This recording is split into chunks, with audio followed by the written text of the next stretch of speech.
심리학적인 처세술, 경영학, 고지론 등 때문에 지친 성도들이 있음도 사실일 것입니다. 그러나 저를 포함한 우리 신자된 자들, 성도된 자들의 자세는 과연 어떠해야 할까요? 라는 질문을 지금 드리고 있는 것입니다. 얼마나 사도 바울의 간절한 외침처럼 경고히 주님 다 이루신 대리적 사역을 선포하라고 세움받아 앞에서 선포하는 대리적 사역자들을 하나님이 친히 보내신 사역자인 줄 알고 귀히 두렵고 떨림으로 여기고 계십니까? 우리 믿음의 선배들처럼 비록 한국교회에 약 100년간 수많은 문제들이 있었지만, 그래서 죽을 만큼 힘들고 고통스러웠지만 그럼에도 불구하고 자신에게 맡겨주신 교회인 줄 알고 떠나지 않았던 우리의 믿음의 선배들은 참된 말씀의 선포와 참된 성례의 거행이 있었다면 목사님을 결코 욕하지 않고 떠나지 않았던 그들의 흔적은 보이지 않으십니까? 어느 시대나 그랬다고 역사가 증언하지만 우리에게 더욱 와닿는 이 시대, 너무도 힘든 성도님들이나 교역자들이나 다 힘든 시대인 듯 합니다. 지방에서 대학을 위해 혹은 취업을 위해 서울에 올라온 믿음의 자녀들에게, 선후배들에게 서울에 갈 교회가 없다는 이야기를 너무 자주 듣고 있습니다. 그들은 매일 비명을 지르며 여기저기 매주 기름값을 들이면서 교회를 옮겨 다니고 있습니다. 이것이 어찌된 일입니까?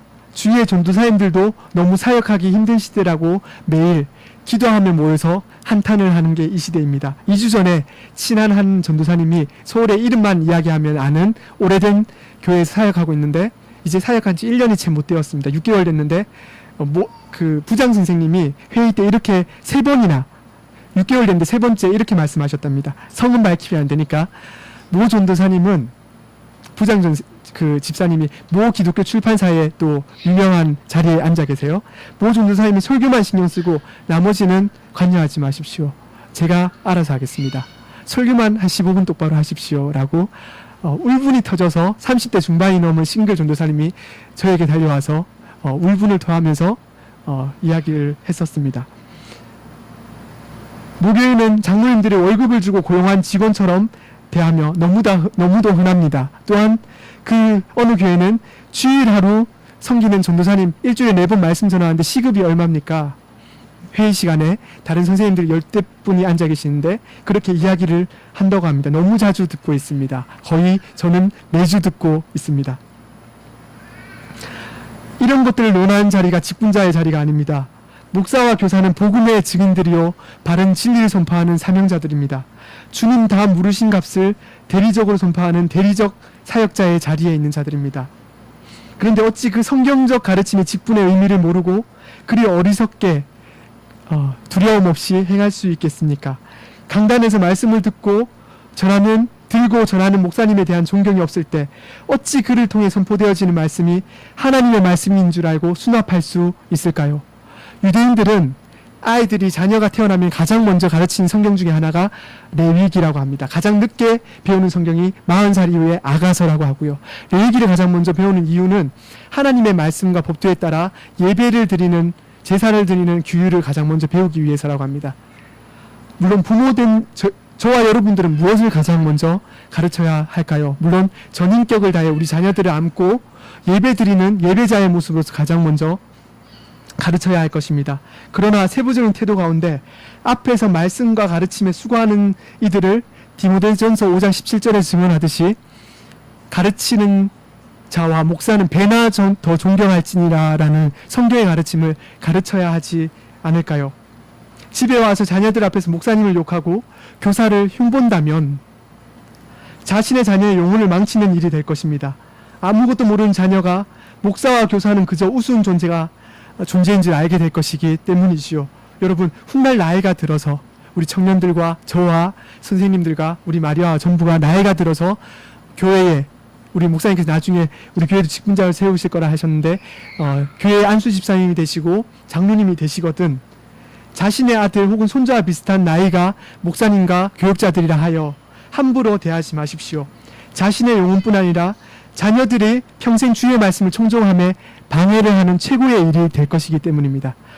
교회의 직분자들에 대한 심각한 고민과 의미가 사라진 시대 맞는 것 같습니다. 하나님은 성경에 보면 늘 심판하실 때에 어떤 병사를 보내셔서 그러신 것보다 가장 먼저 거짓 선지자를 보내셨고 거짓 사도를 보내시사 성도들이 듣기 좋아하는 말씀을 듣게 하심으로써 성도들의 듣기 좋아하는 말로서 가려운 길을 끌도록 허락하셨습니다. 허용하셨습니다.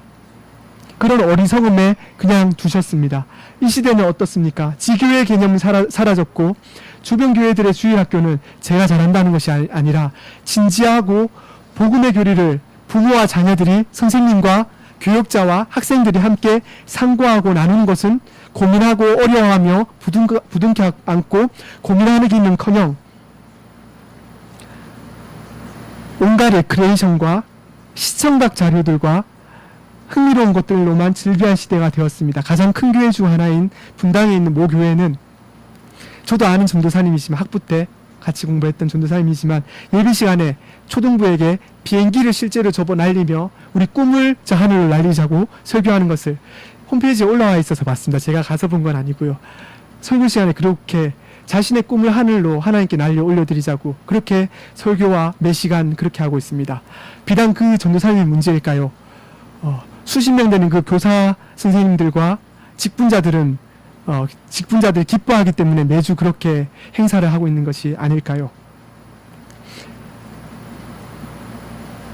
저와 더불어 사랑하는 성도 여러분, 교사 선생님들, 다시금 말씀을 배우는 자리에 열심내어 차합시다.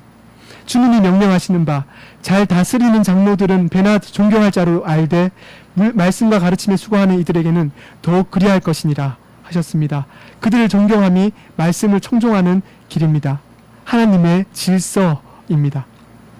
말씀의 사역자들의 잘못은 주님이 친히 그날을 물으실 것입니다. 우리가 관여하지 마시고 다만 우리가 지금 처한 교회가 주님 허락하신 최고의 교회인 줄 알고 우리에게 보내주신 말씀의 사역자들이 최고의 대리적 사역자인 줄 알아 목숨 걸고 우리 할 수 있는 온 마음과 정성 다해 자녀들을 안고 옆에 친구들을 안고 선생님들을 안고 함께 예비 시간에 말씀에 귀를 기울입시다. 이것이 주님의 뜻이요 성경에서 가르치는 복음의 증인들이 존재하는 목적이기 때문입니다. 기도하시겠습니다.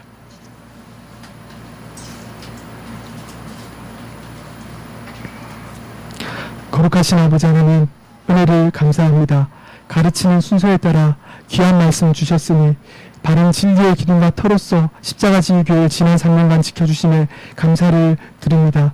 주님 친히 주장하시는 교회원이 주님 오시는 그날까지 이 교회를 지켜주시옵소서. 주님 대리적으로 물으신 그 은혜 가운데 특별히 친히 말씀하시지 아니하시고 도구적 사역자, 대리적 사역자를 보내시사 우리에게 날마다 달콤한 주님의 음성을 들려주심에 감사를 드립니다. 이 혼잡하고 눈들 데 없고 마음들 데 없는 이 시대에 우리가 시험에 들지 아니하게 하시고 바른 진리의 든든을 가하는 은혜를 허락하시사 우리에게 깨닫는 마음을 허락하시고 보는 눈을 허락하시고 듣는 귀를 허락하시사 날마다 우리가 하나님을 더욱 알자 힘써 하나님을 알자라고 하신 주님의 명령에 힘입어 사는 우리 십자가 지교회 성도들로 삼아 주시옵소서. 앞에서 말씀을 대리적으로 전하신 우리 주님의 십자가 지교회 종들 붙들어 주시옵시고 먹고 마시는 것 염려하지 않게 하시고 오직 주의 나라와 의를 위하여 달려가시는 그 길에 마음껏 주님 말씀 선포하고 가르치실 수 있도록 주님 모든 여건 주장하여 주시옵시고 함께 주님을 모리라 하여 교회로서 자랑하는 우리 성도님들 지켜주시사 날마다 이 진리 안에 거하여 형제적 사랑과 일치로서 날마다 함께 울고 함께 웃으며 서로 어려운 일을 나누고 힘든 일을 함께 처하여 주님 오시는 그날까지 함께 자라가게 주님 붙들어 주시옵소서. 온전히 주께 맡겨드리며 거룩하신 우리 구주 예수님의 이름으로 기도드리옵나이다. 아멘.